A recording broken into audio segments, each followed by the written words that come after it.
भगवंताजवळ ज्या श्रद्धेने बघणार तसा भगवंत आपल्यावर प्रसन्न होणार.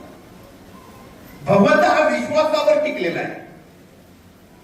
तो जरी आपण भगवंताच्या मूर्तीजवळ गेलो, त्या मूर्तीवर जर आपला विश्वास असला तर तो भगवंत आपल्याला त्याच्यामध्ये देते.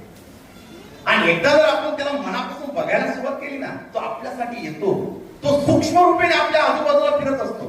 त्याचा स्पर्श आपल्याला जाणवत असतो.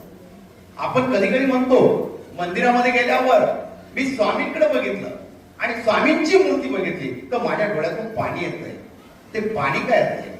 कारण त्या भगवंताचा स्पर्श तुमच्या शरीराला होत असतो आणि जेव्हा स्पर्श होतो त्या डोळ्यातून आपोआप अश्रू वाहत असतात. कारण अश्रू त्याच्या डोळ्यातून वाहत असतात. त्याची भगवंताची भेट त्या मंदिरामध्ये होत असते. जेव्हा आपले भगवंताशी ऋणानुबंध होतात त्यावेळेस भगवंत आपल्या डोळ्यातून पाणी आपोआप